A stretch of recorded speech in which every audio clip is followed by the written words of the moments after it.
Hi, everyone. We made an assessment on the dependent personality disorder. My name is Carly. My name's Carlina. My name is Taylor. My name is Tim. So we decided to make a screening for dependent personality disorder, which tends to be characterized by an extreme and inordinate need to be cared for by others that can lead to clingy and submissive behavior due to a fear of separation or a need to maintain the support of another person. Dependent personality disorder is a part of the cluster C personality disorders, and it requires 5 out of 8 symptoms to diagnose. So the DSM definition for the symptoms include a difficulty making everyday decisions without an excessive amount of reassurance from others, and a need for others to assume responsibility for major areas of the person's lives. This can lead to the individual having a difficulty expressing disagreement with others because of a fear of losing the support or approval of that individual. And individuals with dependent personality disorder also tend to demonstrate difficulty initiating projects on their own. Unlike in depressive disorders, this isn't because of a lack of motivation or energy, but due to a lack of self-confidence or a belief that they do not have the abilities to be able to carry out these projects. Additional symptoms include going to excessive lengths to obtain the support or care of another, even to the point of doing something that is unpleasant or may put them in harm's way. Individuals with dependent personality disorder may also feel uncomfortable or helpless when they are alone due to fears about being incapable of taking care of themselves. And this is also characterized by an urgent need to seek a new relationship when the intimate or supporting relationship they were previously in ends. Individuals with dependent personality disorder can also demonstrate an unrealistic preoccupation with fears of being left to take care of themselves. So there are certain cognitive distortions that are common in dependent personality disorder. It is believed that these cognitive distortions reinforce and maintain the disorder. For individuals with dependent personality disorder, it's believed that automatic thoughts can lead to these core beliefs, and that can cause maladaptive interpersonal strategies. For example, in dependent personality disorder, an automatic thought would be something along the lines of, I'm unable to care for myself, or I cannot make the right decision, which can lead to a cognitive distortion or a belief that the self is incompetent and they need other people to make decisions for them, which then can result in the interpersonal strategies that are common to dependent personality disorder, such as extremely clingy and submissive behavior in order to maintain the support of another, which can be extremely detrimental to the individual with the disorder and can lead to different impairments in daily functioning in life. So in the assessment of personality and personality pathology, there are debates over the best way to assess personality or personality disorders. There are 2 main ways in the field to assess personality or personality pathology. The first one is the 5-factor model, which measures normative traits of openness, agreeableness, extroversion, neuroticism, and conscientiousness. Typically, screenings using the 5-factor models are based off of specific clusters of personality traits or clusters of extreme scores of these personality traits. Originally, the DSM-4 criteria for personality disorders was based off a cluster model of certain personality traits. The other main way to assess for personality disorders would be using the DSM criteria, where assessments are created using the symptoms and criteria from the DSM. So the items in the assessment are created right from the DSM criteria. So assessments based off the 5-factor model. One of the strengths is that there is a large amount of research conducted on the 5-factor model and about the extreme scores or trait clusters associated with certain personality disorders, and that personality traits are stable over time. So like we wouldn't expect too much of situational factors to affect the results on the assessment. However, some of the weaknesses of this model of assessment is that it is based off of normative personality traits. And so extreme scores of normal traits may not assess important parts of personality pathology, and it may miss important traits characteristic to certain personality disorders. And another issue is that a number of mental illnesses do correlate with extreme scores or with certain clusters of personality traits, not just personality disorders. So it may not be the best way to differentiate between mental disorders. Another issue is that assessments based on the 5-factor model do tend to have a high report a high rate of comorbidity between personality disorders, which suggests that this may not be the best method for differentiating between personality disorders. Research also suggests that the DSM-4 cluster models of personality disorders is not valid. So for assessments based on the DSM-5, one of the strengths is that the criteria of the disorder is used to create the assessment.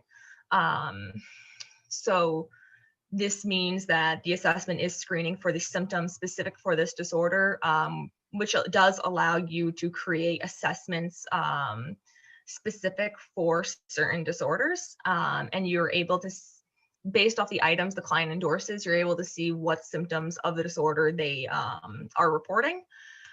However, one of the weaknesses of this is that the assessment is only as valid as the DSM criteria. And as we know, the DSM-5 is based off the medical model, which does have some limitations and could result to, and the limitations in the DSM could result in limitations in the assessment because it is only as valid as the conceptualization of the disorder. So because of this, we decided to make a assessment on dependent personality disorder. One of the reasons we went with dependent personality disorder is because there are not many self-reports for personality disorders in general. And in our research, we couldn't find any self-reports specific to dependent personality disorder. The main way clinicians tend to assess for personality disorders is using structured and semi-structured interviews. So we want to create a self-report that would have high clinical utility that clinicians would be able to use to screen for additional information to use in later interviews with their client. And a lot of the self-reports we did see were not based off of the DSM criteria meant for dependent personality disorder.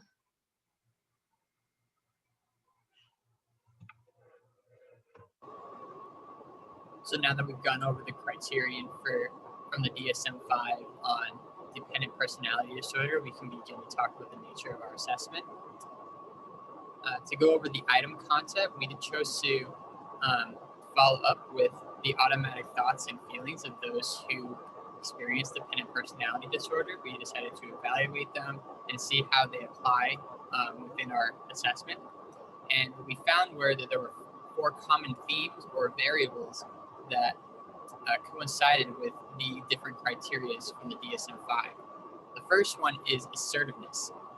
And this deals with the participants' rate of their own self-confidence, particularly when associating that with others. These people have difficulty making their own opinions, difficulty confrontation, or speaking out. The DSM-5 criteria that goes along with assertiveness are criterion 3, which deals with the difficulty expressing disagreement, and criterion 5, which goes to when people go to excessive lengths to obtain nurturance from others despite the unpleasantness of the situation. So our items that we use, or our statements that we made in order to coalesce with assertiveness, were questions such as, I find it hard to say no, and I often have a hard time standing up for myself. And the participant will have to assess whether that statement applies to them or not. The next variable subscale is self-efficacy, which deals with one's own personal judgment. People who deal with self-efficacy within BPD are anxious of their own capabilities, especially when it comes to taking care of themselves, both physically and emotionally. They are physically and emotionally dependent upon other people to make to take care of them, to make their decisions, to do whatever they need to do to carry on with their lives. The DSM-5 criteria that goes along with this self-efficacy, this variable, is criterion 7 and 8, when those deal with the need for relationships for their support or care, or they have a fear of being left alone. Some of our statements and our items that go along with self-efficacy are, I am terrified of being left alone. Our next item is decision-making, which deals with difficulty making decisions and one's own lack of confidence in making their own decisions and their belief that others can do better than them. The DSM-5 criteria going along with decision-making are criterions 1 and 2. Criterion 1 is when the participant or the individual has difficulty making everyday decisions without an excessive amount of advice and reassurance from others. And they have a need to have others assume all the responsibilities of their lives. Some statements or questions that go along with item content include, I need to consult with others before making my own decisions, or I have a lack of reliance on making decisions on myself. And our last variable subscale is self-criticism, which is similar to self-efficacy, but interacts more with one's own negative personality traits that they might face. It is a huge disruption of their own self-identity because they rely on others to define their own personality. The DSM-5 criterion that goes along with this is number 6, which when they have a feeling of uncomfortableness or helplessness because they are exaggerated feelings of others. Some questions that go along with this are when they might question themselves by saying, I am easily disappointed in myself, or I do not find that I can take care of myself.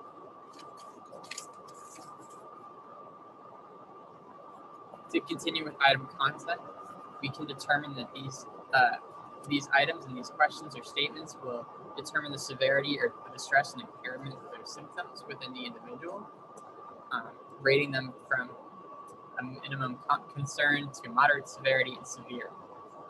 We also rated each individual item on a scale of 0 to 4, determining whether the statement applies to them or not.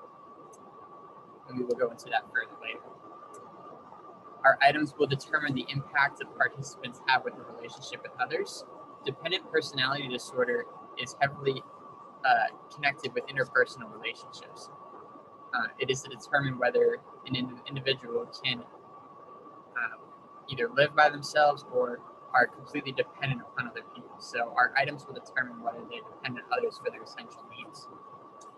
And our items will impact their occupational and school performance, judging whether they can complete projects, or whether in school or at work on their own, or they have a heavily need of relying on others to take more of the initiative. For this assessment, we chose to do a self-report questionnaire. And we chose this because there are very few to know self-reports assessment with dependent personality disorder. Now, we know of many different personality assessments that have been done over the years, such as the MMPI. But we chose to do a simpler version of an assessment for our own benefit and for the benefit of our participants. Some strengths to using self-report questionnaires are they are easier to administer in a short amount of time. and we can have fewer items to assess our participants, and it can be taken in as little as 5 minutes. Um, we found that our strengths greatly outweighed our weaknesses, um, which include things like such as exercise and deception. Some examples of that are yay or nay saying yes to every question or no to every question. Social desirability bias, when the individual has a greater want to make themselves look good within an assessment. Possibility for invalid data, which is basically saying that they find they could not understand the question, or we could have wrong data that is inputted, or the fact that some of the questions could be more leading into getting a specific response from the participants. Again, we found that our strengths greatly outweighed our weaknesses. For self-report questionnaires can be utilized clinically. They can be used in a clinical setting with patients with DPD, and they can be easily accessible for other counselors and therapists to assess their patients.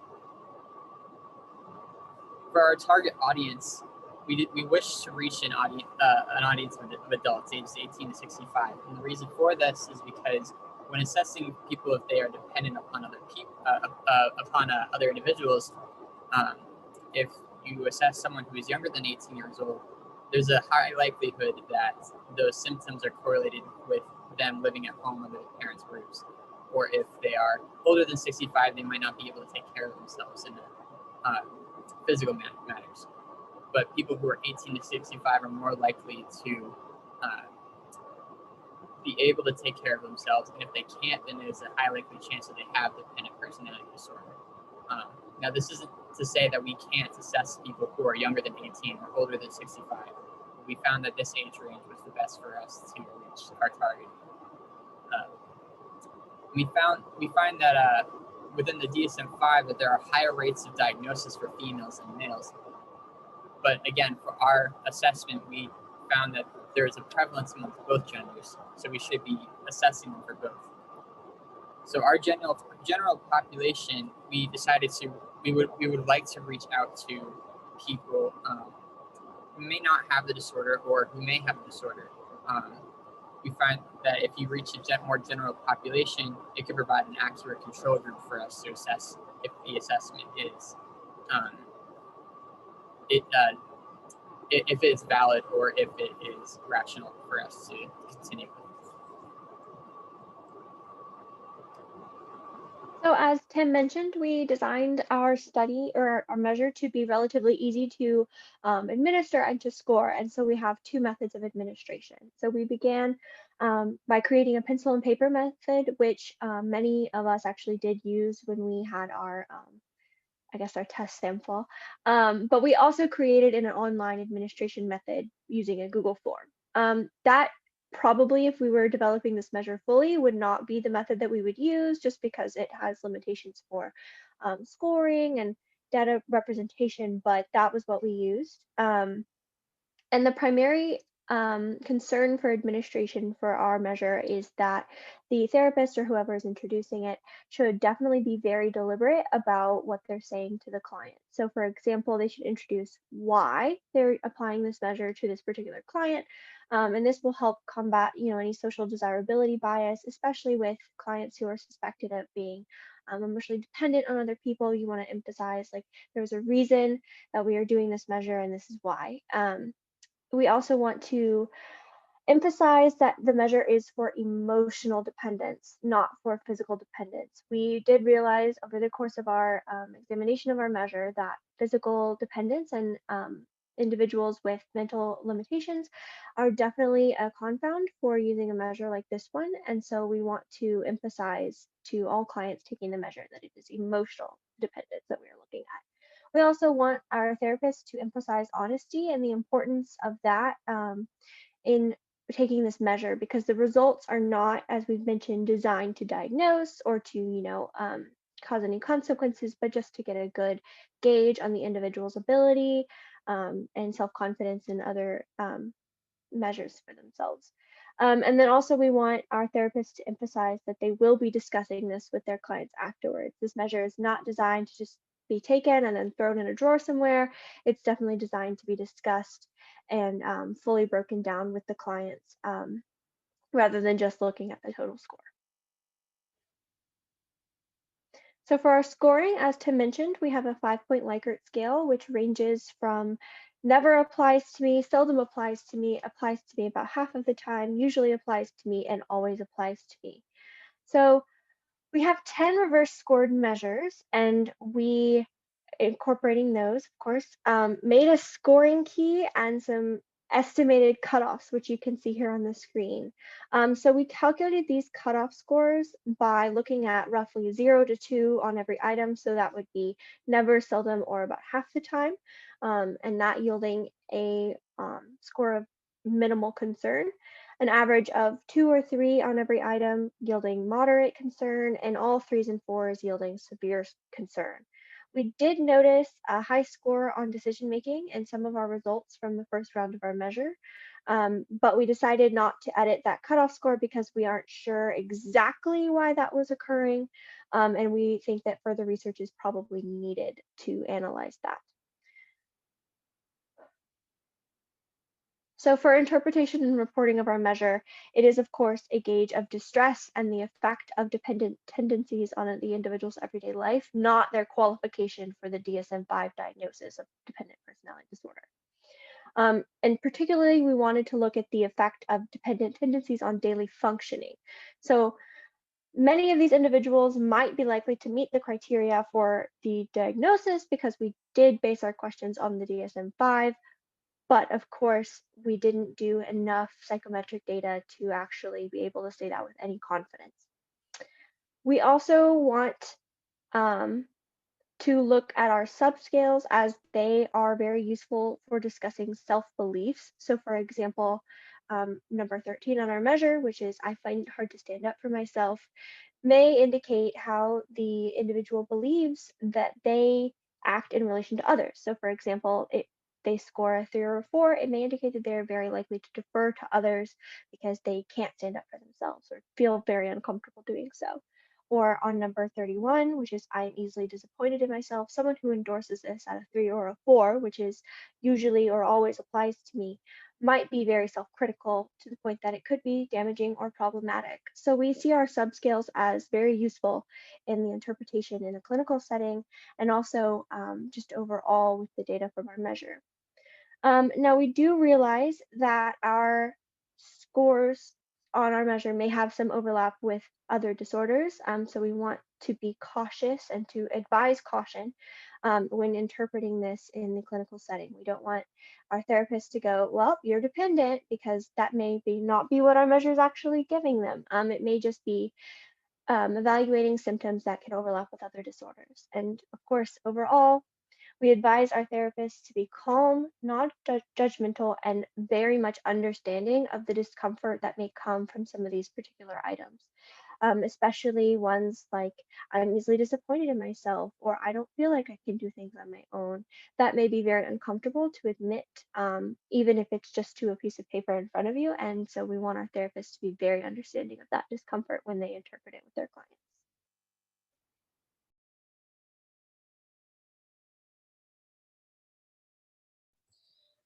So our potential assessment items, the beginning of our process started with all group members creating their own set of questions following the criteria for dependent personality in the DSM-5.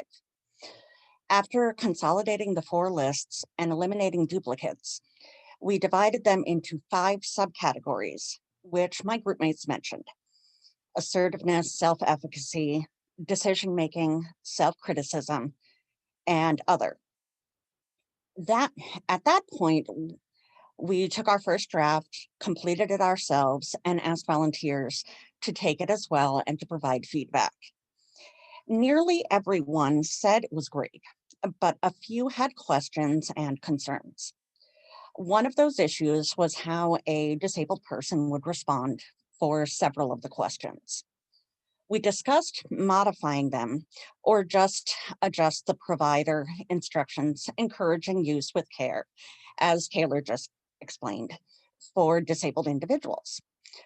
We felt changing the instructions would be easier and that it would impact a small portion of our target audience. We reworded several questions to make our intent clearer as well. For instance, question 9 originally read, I would rather do something unpleasant than have a friend be mad at me.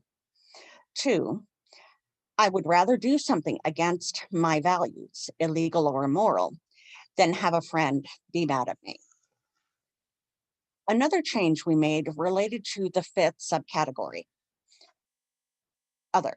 When scoring, it diluted the results, so we reevaluated those questions and applied them to the remaining 4 subcategories.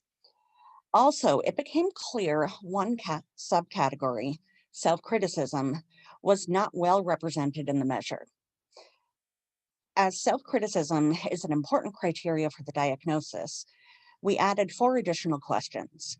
Those 4, questions 6, 8, 11, and 25, were both reverse and normal scored, which brought the total number of questions to 32. The final breakdown of subcategories are for assertiveness, the 8, self-efficacy, 11, decision-making, 7, and self-criticism, 6. Another modification we made was to the scale. Using words often used in the Likert scales, never, seldom, half the time, usually, and always, we felt it would be more familiar for the participants. Also, we added demographic information, which we put at the front of the measure. And we use standard criteria that you find in regular measures. Now, one thing to note, after the initial consolidation, we never removed any of the questions. All of these modifications can be found in the appendix presented in the measure.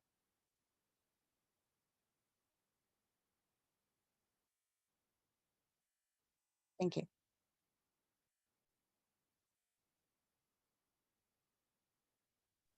So for a proposed technical evaluation, so to norm our measure eventually, which our study obviously did not do, we propose a norming sample of roughly 800 to 1,000 adults. So we chose this number because we understand that self-report surveys tend to be relatively limited in the data that you can actually collect, and in incompletion or refusal to complete, just various variables in that. And also, if this sample of 1,000 adults yields that more changes are needed, then we would like to have the ability to reassess without having to regather a gigantic sample. So we decided to look at adults 18 to 65 for all the reasons mentioned previously. So we don't want to skew too much towards older populations older than 65, though they could be used for our measure, because we don't want to have the risk of too many physical or medical limitations or problems confusing the data. So for example, if a person is much older and can't drive, that could change their dependence on other people, even if they don't have any of the physical disability or mental disability problems that we mentioned earlier. We also would like our ages not to skew too young, because we recognize that adults roughly 18 to 24, sometimes even later to their 20s, are just learning to be adults, and that they're maybe living on their own for their first time, or maybe they are still living at home. And so we recognize that there are some limitations there as well. So we ideally would have between 18 and 65, but we would like to shoot for somewhere in the middle of that for the majority of our individuals. For demographics, we propose that our norming sample should match the US Census data, which the most recent census data is available to you on the screen, with white being the majority population and various populations of color in descending percentages. We recognize that the US is not exactly equal in men and women in their population, but we would like to have a relatively equal sample, just because we are very intrigued by the difference in prevalence for dependent personality disorder in men and women, and we think that having an equal sample might prevent any sort of skew or complications from that difference in prevalence. So ideally, our individuals would have an 8th grade reading level or above, just because of the nature of some of our questions, and also comfort with self-report measures, and would be gathered from at least 2 East Coast and 2 West Coast locations, with at least 1 location in the Southwest United States and another in the Southeast. Just because of the population distribution of the United States, we'd like to hopefully catch all the major areas. And to obtain this sample, we propose that we should post our measure or post the link to the online administration in Facebook groups for therapists across the country, possibly give to HR departments for various employers, and also work with undergraduate and graduate samples, possibly skewing towards the graduate sample rather than the undergraduate. For reliability, we'd like to use Cronbach's Alpha to assess item variance, and we propose a test-retest measure with our initial measure and then a 1-month and a 6-month retest. The idea with that is to ensure severity scores are relatively consistent, though of course we do understand that people tend to improve over time, though with personality disorders that can be somewhat complicated, which is why we propose multiple retests rather than just one. And the idea with the 1-year follow-up for treatment data is also to get some longitudinal data and to understand any treatments that the individual has actually sought out, and the effects that those treatments may have had. So for example, if it tends to just be like a measure of anxiety and they go to treatment for anxiety and that vastly improves their scores, we would need to understand that and its effect on our measure. For validity, we primarily are looking at discriminant evidence and convergent evidence. So for discriminant evidence, we would be comparing scores on our measure to scores on depression, panic disorder, and agoraphobia measures, and that can be structured interviews or self-report measures like ours. And the Millon Clinical Multi-Axial Inventory 4, the idea with that is to understand the potential overlaps between dependent personality and depression, panic disorder, and agoraphobia, and then also to ensure that our measure is not just looking at a generalized disordered personality, but is actually highlighting dependent personality traits. For convergent evidence, we'd be looking at diagnostic assessment data. So for example, did the people who score really high actually get a diagnosis of dependent personality disorder, or did they not? That would be very useful in assessing whether or not our criteria are actually valid for the assessment of dependent personality traits. We also would be looking at factor analysis for our subscales, and we want to ensure that our subscales assertiveness and decision making are directly correlated, because theoretically, if a person is very assertive, then they should also be very comfortable making their own decisions. We also would like to look at self-criticism and self-efficacy, as we believe that they should be inversely correlated. If a person scores very high on self-criticism, we would expect them to score very low on self-efficacy, perhaps because of just their beliefs or because of another reason. We also want to point out that we feel our measure has great face validity, because when we actually administered it to a therapist as one of our test takers, they guessed what disorder we were actually looking at. So it does, hold up at face value with dependent tendencies. And we believe that that is a strength, because we believe that dependent traits can only be measured by actually asking about them. It might be much harder to try to find more roundabout ways of figuring out if a person displays dependent tendencies.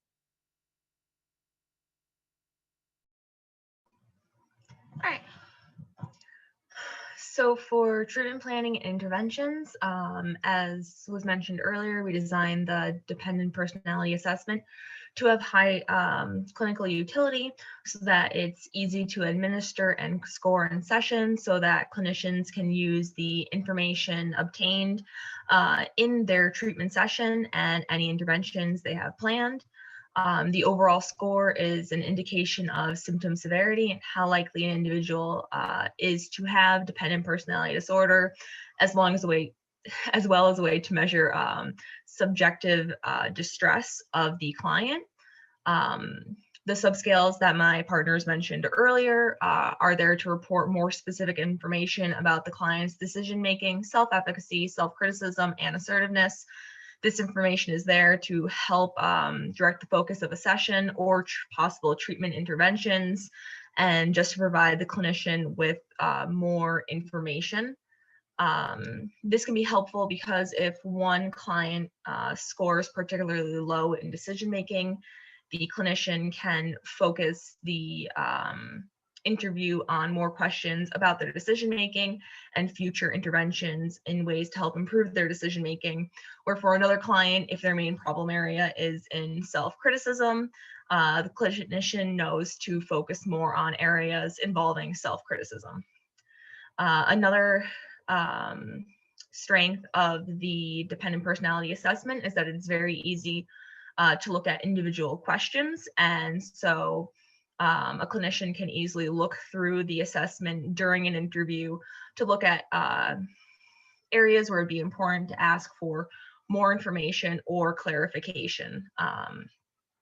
Another benefit is that this assessment can be used to track progress across sessions and to see if the interventions being used are actually effective. This is really important because effective or reliable treatment tracking is a good way to know if clients are actually improving or that the interventions being proposed are actually working, or if the therapist needs to adjust their approach. So another part of our assessment is that there are red flag questions we included. For the red flag questions, it's important for the clinician to look at the client's particular answer for these questions. We felt these were red flag questions because they addressed important aspects of symptomology for dependent personality disorder. For example, in question number 10, I am able to care for and look after myself. If a client highly endorsed this item, we would not expect them to have dependent personality disorder. Whereas for questions 19, 20, 30, and 32, if a client were to highly endorse these items, we would expect them to be much more likely to have dependent personality disorder, because these are symptoms that are closely related to the DSM criteria. In particular, we feel that question 30 would warrant clinician follow-up because it states, I will do what it takes to maintain a relationship, even if I think it's wrong or harmful. And it's important for the clinician to follow up and ask more in-depth questions if a client were to highly endorse this item to make sure they are not putting themselves or others at risk or into harmful, into situations where they may hurt themselves. So in comparison to other assessments, as we said earlier, there are not many assessments for personality disorders, and we weren't able to find any specifically for dependent personality disorder. Another benefit of this is that it is based off the DSM-5 criteria instead of the DSM-4. And there was the changeover in how personality disorders are categorized between the 4th and the 5th editions. Like I said before, most assessments tend to be in the form of structured or semi-structured interviews, and this is a self-report that can be used in addition to the interviews. And another factor of this is that it doesn't just contain an overall score of severity based off the DSM criteria. It also includes subscales with traits specific to dependent personality disorder. So as we've discussed, the strengths of this are that it does have high clinical utility because the items are specific to the DSM criteria. It's easier to tell if certain symptoms of dependent personality are endorsed by the individual, and it gives a more direct view or more information on the overall severity and the traits specific to dependent personality disorder. However, specific weaknesses of this measure is that it is only as valid as the DSM criteria. If there are any areas where the DSM didn't fully conceptualize dependent personality disorder, like this assessment would contain those same weaknesses. And as my partners discussed before, this assessment should be used with caution for individuals with mental or physical disabilities, because individuals in these populations may require the help of other people, which can result in them scoring high on this measure, even if they do not have dependent personality disorder. So that was our measure. And thank you all for listening. And if you have any further questions, feel free to email myself, Tim, Carlina, or Taylor at our Assumption emails. Thank you.